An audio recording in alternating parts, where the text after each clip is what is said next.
forget.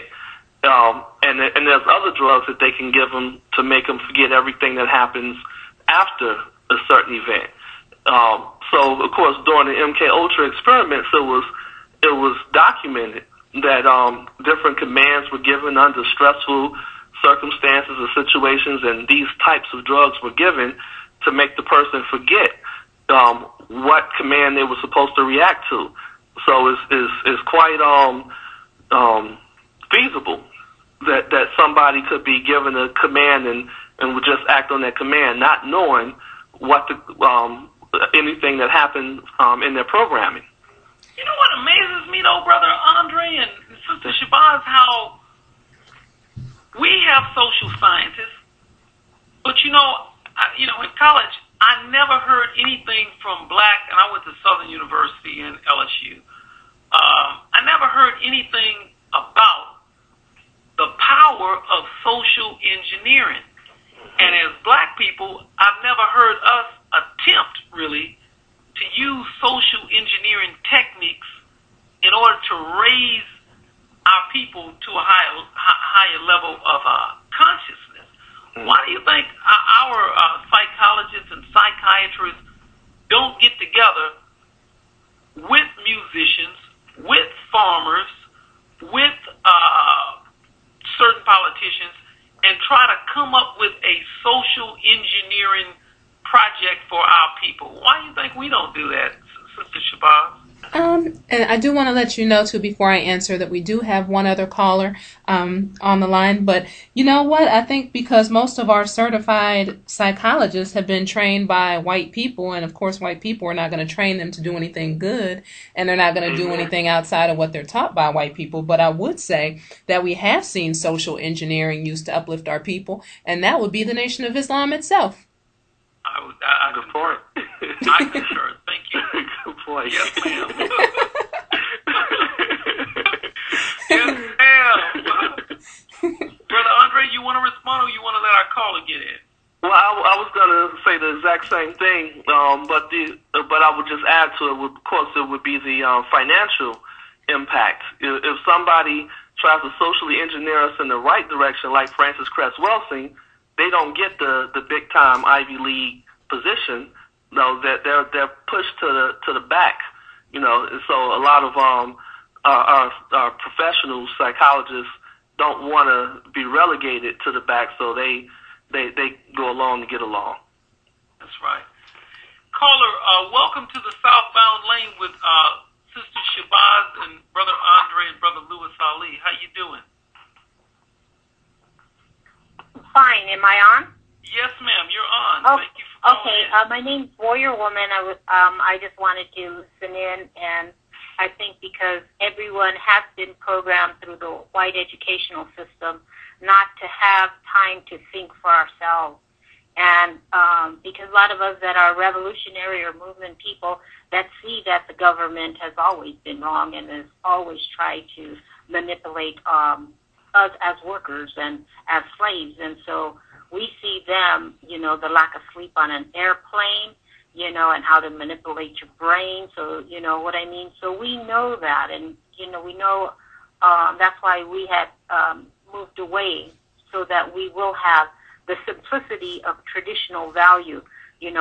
Once we introduce ceremonies of the old ways into the new, everybody, because they're so insecure about themselves, they want to be the Messiah, they want to be the chief, and they lose the whole value system because they have been taught by the white man to take and control, and to be so arrogant that you have no respect for the simple things like Mother Earth, the water, the air that we breathe, and, things of that. So I'm listening because it gives me more factual facts of how to explain to the young generation, because they're so embedded in that education that they have been given an educational lobotomy. That's how I can say that. And we see that there's more people into homosexuality and marijuana than they are for people whose rights to have food and shelter and housing, basic needs.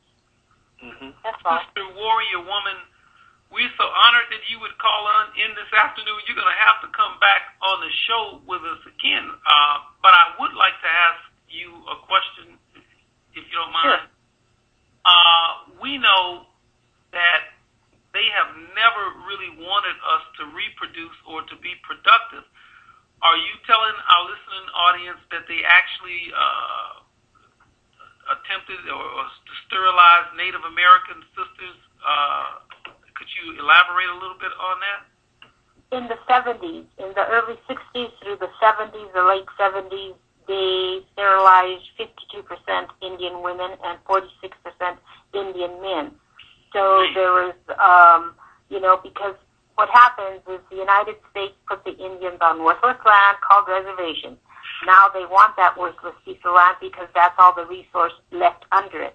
So as example, we are the resistance, and they know that as long as we continue following our traditional ways, we can always expose that this land is not theirs, they're not, and they don't belong here. They can't be digging up our family people's plots and stuff like that and try to fight in theirs.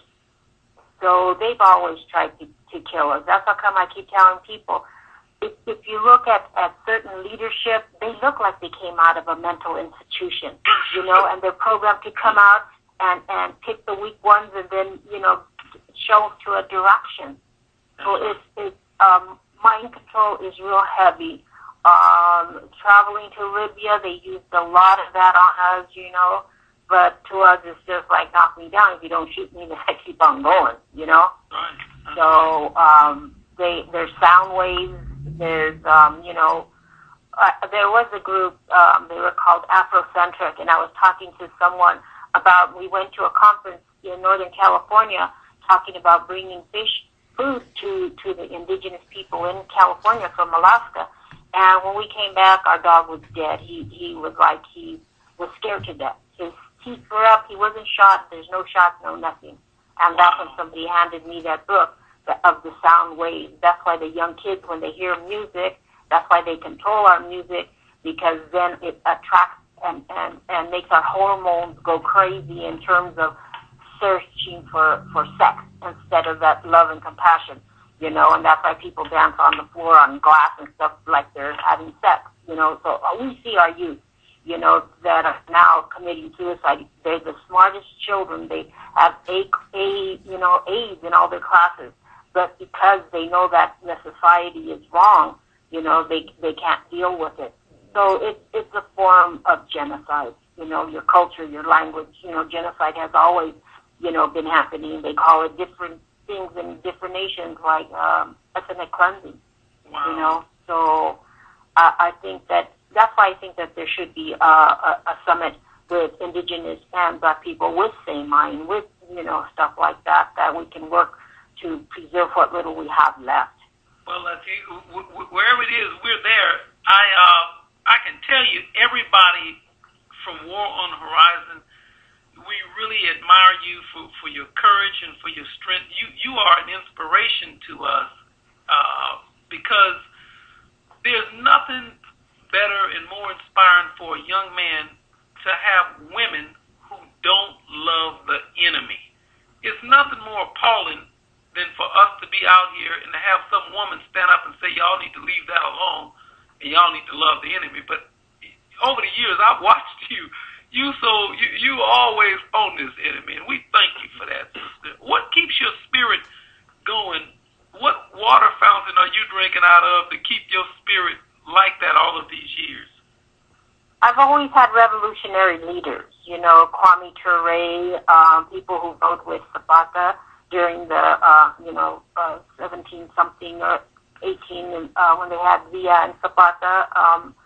My teachers have always, explained to us about the system. Kwame used to explain to the system, and we could analyze and sit there and have a board and explain, because the revolution, the change that we have to do has to be explained, that we're not in there for the money, we're not in there for the men or the women or for having the enemy babies. We have to be clear in our thought, because people get confused in between materialism and humanity. You know what I mean? Right. And then they interpret things into American, because we have a Western philosophy way of thinking. So we don't think, we think like the white man, even though we don't want to think like the white man. So it's like we have to detox ourselves every day. I don't live amongst the white people. I was around light-skinned people, and so to me they look albino now. You know what I mean? And they look like they're getting whiter.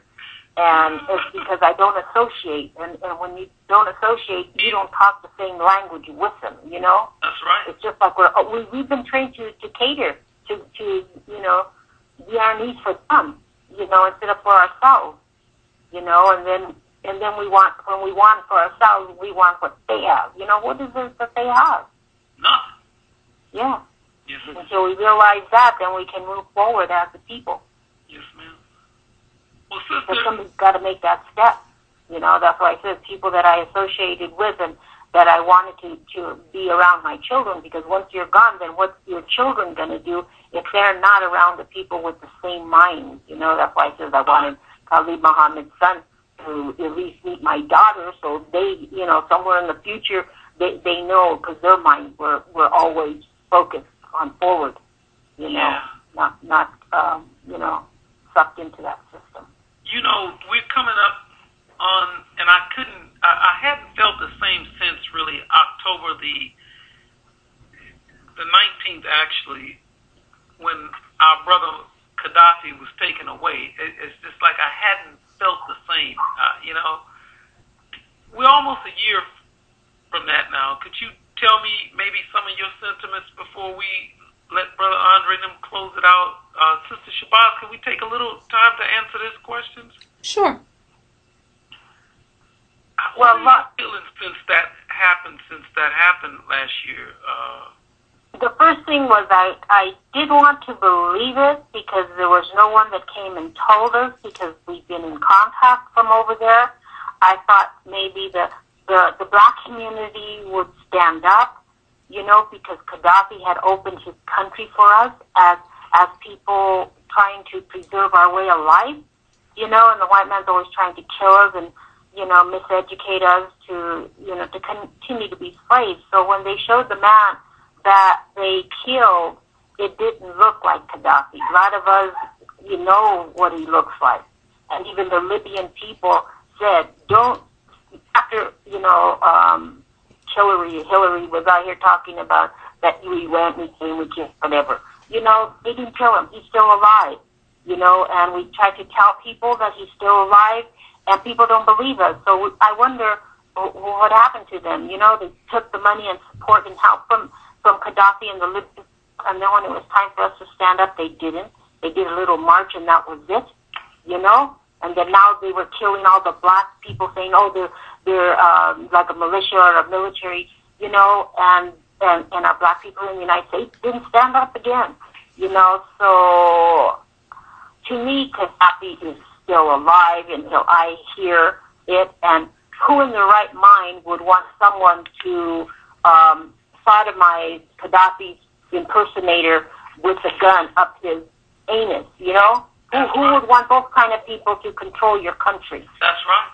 All these people that come in and raping and stealing the Libyan money and stealing their gold, because Gaddafi's people, it was like, if you're in need, you have no freedom. If you want something, then you don't have freedom. So your house and your children, all these things are all paid. And so whoever snitched and gave up, that sold out, the Libyans are going to fight.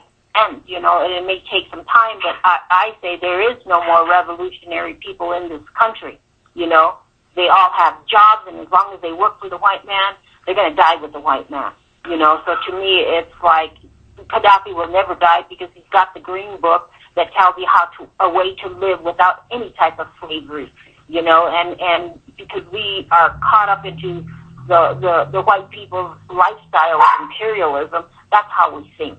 Instead of standing up and don't give a crap about the United States government. Because we all see that Obama went and bombed Africa. Yeah. He's a black man, or he's a mulatto, I said. He's not even black, But we, because we want, when they call us certain names like activist, terrorist, whatever, you know, it's because we don't follow the rules of the white man. To us, we're saying he's the devil, he'll always be.